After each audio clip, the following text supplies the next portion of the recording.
बहुत समय पहले की बात है। एक छोटा सा राज्य था। उस राज्य का राजा बहुत ही दयालु और अच्छे स्वभाव का था और उस राज्य की सेना भी बहुत ही ज्यादा पराक्रमी और साहसी थी। उस सेना में एक ऐसा भी व्यक्ति था जो बहुत ही ज्यादा शक्तिशाली था और वह उस राज्य का सबसे बड़ा योद्धा था। वह इतना ज्यादा पराक्रमी और शक्तिशाली था कि वह एक साथ 60 लोगों को भी परास्त कर सकता था। इसलिए राजा उसके पराक्रम से बहुत ही ज्यादा खुश रहते थे और उसकी बहुत तारीफ करते थे और उस राज्य से कोई भी टक्कर लेने के लिए सोच भी नहीं सकता था, क्योंकि उस पराक्रमी व्यक्ति से सभी लोग डरते थे। इसलिए वे सोचते थे कि क्या उसे हराना आसान होगा। वह बहुत ही बड़ा शूरवीर है, बहुत ही ज्यादा ताकतवर है, इसलिए उसे हराना लगभग असंभव था। वह सूर्यवीर योद्धा अपने राज्य की और अपने राजा की हमेशा हिफाजत करता था और हमेशा राजा का कहा मानता था। एक बार वह शूरवीर योद्धा अपना पराक्रम दिख रहा था। तभी अचानक उसके दोनों पुत्र उसके पास आए। राजा ने उसके दोनों पुत्रों को देखा। उसके बाद राजा के मन में एक इच्छा जागी और राजा सोचने लगा कि आने वाले समय में हमारे राज्य के लिए इनमें से सबसे सर्वश्रेष्ठ योद्धा कौन होगा। इन दोनों में से हमारे राज्य के लिए आखिर सबसे योग्य कौन होगा। जब यह बात लोगों से शूरवीर योद्धा ने सुना तो वह बहुत ही ज्यादा चिंतित हो गया। उस योद्धा का जो बड़ा बेटा था वह हर चीज का हुनर सीख गया था। फिर चाहे वह तलवार चलाना हो, आग से खेलना हो, हर तरह से वह सब कुछ सीख गया था। उसे जो भी कुछ सिखाया गया वह उसे सीखने में निपुण हो गया था, क्योंकि उसके अंदर सीखने की इच्छा थी। इसलिए वह बहुत जल्दी उस कला को सीख जाता था। उस राज्य का हर एक आदमी यह जानता था कि अगला योद्धा उसका बड़ा बेटा ही होगा, यही हमारे राज्य के लिए सर्वश्रेष्ठ योद्धा होगा। लेकिन उसका छोटा पुत्र बहुत ही ज्यादा कमजोर था, जिसे कोई भी चीज सीखने में बहुत ही ज्यादा समय लगता था और उसे देखकर कोई भी यह नहीं कहता था कि यह कभी भविष्य में योद्धा बन सकेगा। उसे उसके पिता ने हर एक चीज सिखाने का प्रयास किया, लेकिन वह कभी भी सीख नहीं पाया। वह हमेशा आलसियों की तरफ पड़ा रहता था। जब वह योद्धा अपने दोनों पुत्रों को एक साथ देखता था तो उसे बहुत ही ज्यादा चिंता होती थी, उसे बहुत तकलीफ होती थी, क्योंकि वह अपने दोनों पुत्रों को एक समान बनाना चाहता था। वह अपने दोनों पुत्र में कोई भी फर्क नहीं समझता था। लेकिन जब कोई यह कहता था कि बड़ा पुत्र अत्यधिक बलवान है, वह एक योद्धा जरूर बनेगा, और जब उसके छोटे बेटे को लोग कहते थे कि यह तो कमजोर है, आलसी है, यह भला भविष्य में क्या करेगा, यह सुनकर उस योद्धा को बहुत ही ज्यादा तकलीफ होती थी, बहुत ही ज्यादा दुख होता था। लेकिन वह योद्धा यह जानता था कि इसमें उसके छोटे बेटे की कोई गलती नहीं है। उसका व्यवहार दूसरों से अलग है और यह दूसरे लोगों से थोड़ा कमजोर है, लेकिन इसे कुछ बातों का ध्यान रखना होगा, तभी वह दूसरों जैसा पराक्रम बन सकता है, दूसरों की तरह सर्वश्रेष्ठ योद्धा भी बन सकता है। वह सूर्यवीर योद्धा अपने छोटे बेटे को आश्रम में लेकर जाता है, जहां पर उसने अपनी शिक्षा ग्रहण की थी। वह गुरु को भली भांति जानता था और वह यह भी जानता था कि उसके गुरु उसके छोटे बेटे को शिक्षा जरूर देंगे और वह उसी की तरह शूरवीर और पराक्रमी बन सकता है। वह अपने गुरु के पास जाकर प्रणाम करता है और बोलता है कि हे गुरुवर, ये मेरा बेटा है, मैं भी अपनी तरह इसे पराक्रमी बनाना चाहता हूं, इसलिए आपके पास लाया हूं कि आपसे यह शिक्षा ग्रहण करे और मेरी तरफ पराक्रमी बने। लेकिन यह थोड़ा कमजोर है, आलसी है। मैंने बहुत ही ज्यादा प्रयास किया और कई तरह के उपाय भी लगाए ताकि यह अपने जीवन में कुछ कर सके, कुछ सीख सके, लेकिन यह कभी कुछ सीखना ही नहीं चाहता है।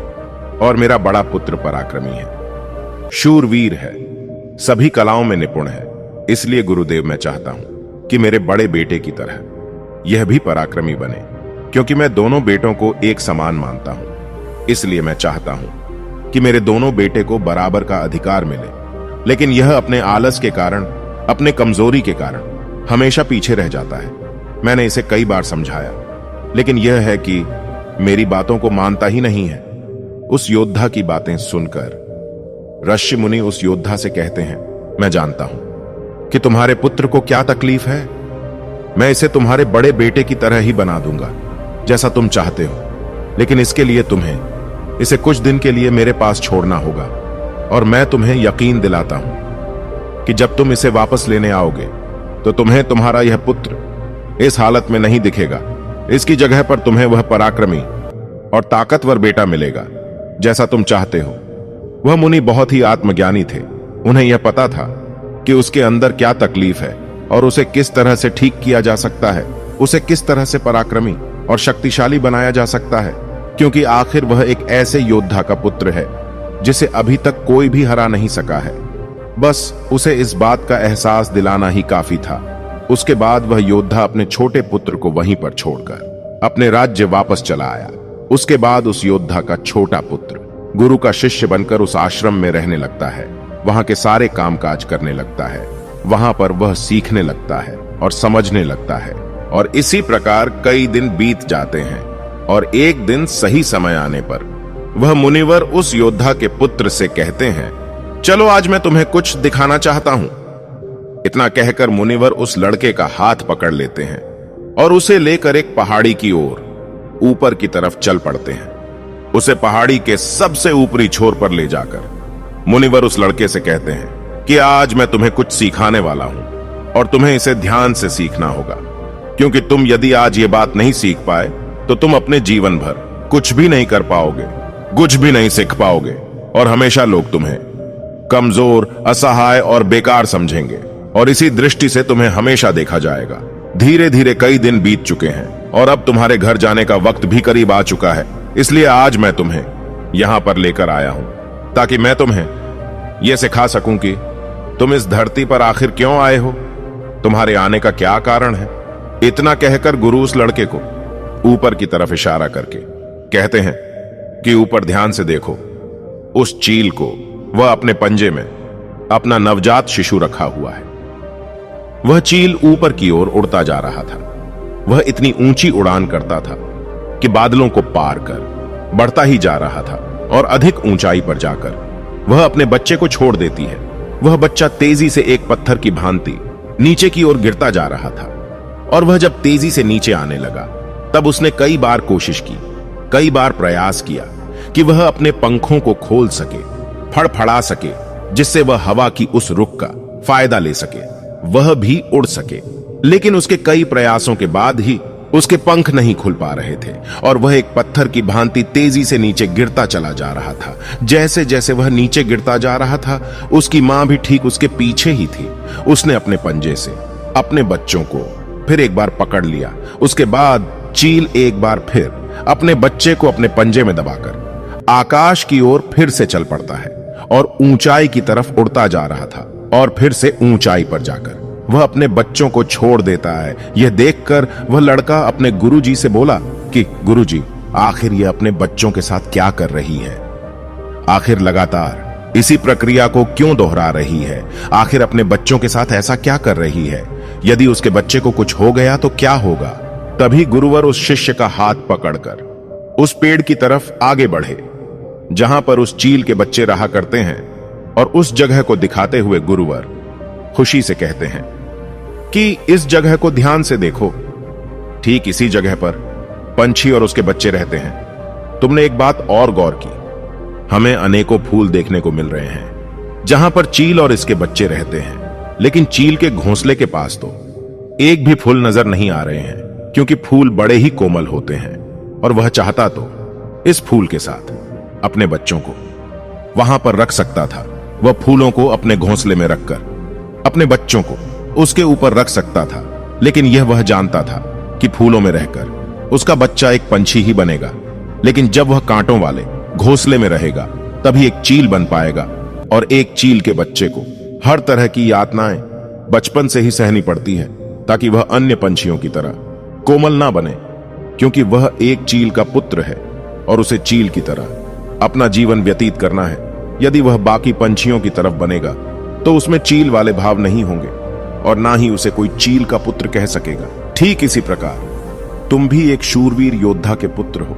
यदि तुम चाहो तो तुम अन्य लोगों की तरह अपना जीवन व्यतीत कर सकते हो, तुम फूलों का आनंद ले सकते हो, लेकिन तुम एक योद्धा के पुत्र हो, इसलिए तुम्हें भी कांटों की राहों पर चलना ही होगा। इन कांटों की राह पर चलकर ही तुम अपने आप को मजबूत बना पाओगे, अपने आप को शूरवीर और पराक्रमी बना सकोगे। ठीक वैसा ही यह चीज भी कर रही है।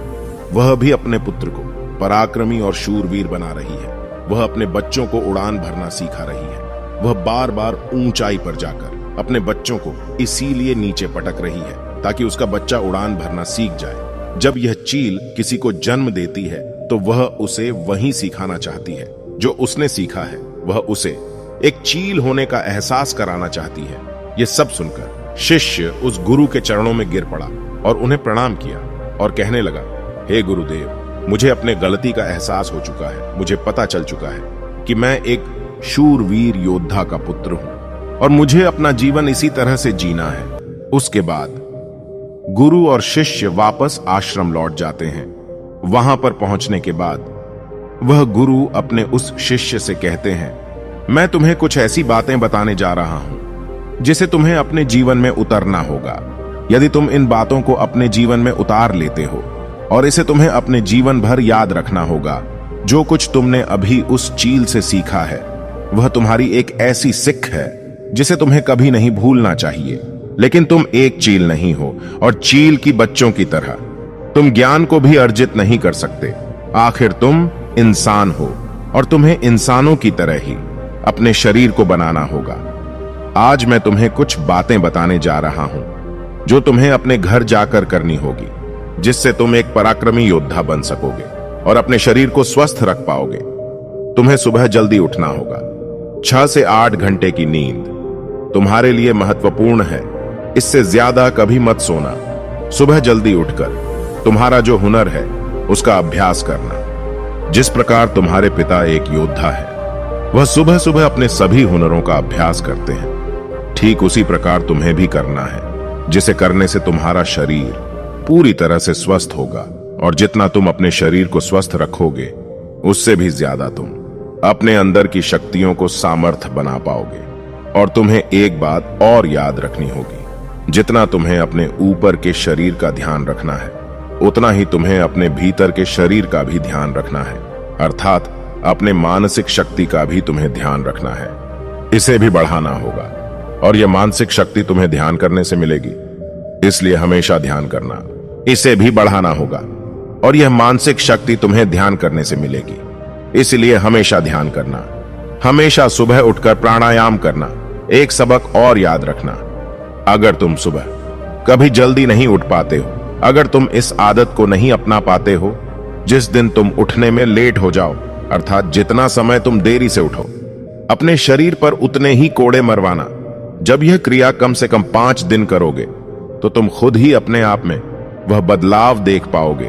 दूसरी बात जो तुम्हें हमेशा ध्यान रखती है कि तुम्हें हमेशा स्वादिष्ट और स्वस्थ खाना ही खाना है। ऐसी चीज कभी मत खाना है जो तुम्हारे शरीर के लिए हानिकारक हो। हमेशा तुम स्वस्थ खाना ही खाना, जैसे फल फूल सब्जियां अनाज इत्यादि। अगली बार वह गुरु अपने शिष्य से कहते हैं कि जब भी तुम्हारे मन में कोई चिंता हो, कोई ऐसा विषय हो उसे लेकर तुम बहुत चिंतित हो, तो ऐसी बातें अपने घर परिवार में अवश्य बताना। यदि तुम इन बातों को अपने मन में रखते हो तो यह बातें तुम्हें मन ही मन कमजोर बनाती चली जाएगी। यह चिंता तुम्हें अंदर ही अंदर खाती चली जाएगी और तुम खोखले होते चले जाओगे। और याद रखना, जब हमारा मन बीमार पड़ता है तो हमारे शरीर को भी बीमार कर देता है। इसलिए कोई भी बात कभी छुपा कर मत रखना। हर बात अपने घर वालों और अपने परिवार वालों को अवश्य बताना। आगे हमें हमेशा सकारात्मक सोच रखना चाहिए, कभी भी नकारात्मक विचार अपने दिमाग में आने मत देना। सबके जीवन में उतार चढ़ाव तो आते ही रहते हैं। सभी के जीवन में सुख और दुख लगा ही रहता है, कभी अच्छा तो कभी बुरा। जीवन इसी प्रकार चलता है। तुम्हारे जीवन में समय चाहे कैसा भी क्यों ना आए, लेकिन तुम्हें हमेशा एक सकारात्मक सोच ही अपनानी है, जिससे तुम अपने जीवन में आने वाली कठिन से कठिन परिस्थितियों का सामना हंसते हुए और बड़े ही सरलता से उसका सामना कर सकोगे और जीवन में आगे बढ़ पाओगे। अगली बात जो तुम्हें याद रखनी चाहिए कि तुम्हें हमेशा मुस्कुराते रहना चाहिए, क्योंकि एक योद्धा यदि चिंतित हो तो उसका राज्य भी चिंतित हो सकता है। और तुम्हारे मुस्कुराहट से ही सबको ताकत मिलती है। तुम्हारी हंसी तुम्हारे चेहरे से अलग नहीं होनी चाहिए और तुम्हारा मुस्कुराते रहना ही तुम्हारे भीतर एक सकारात्मक ऊर्जा प्रदान करता है।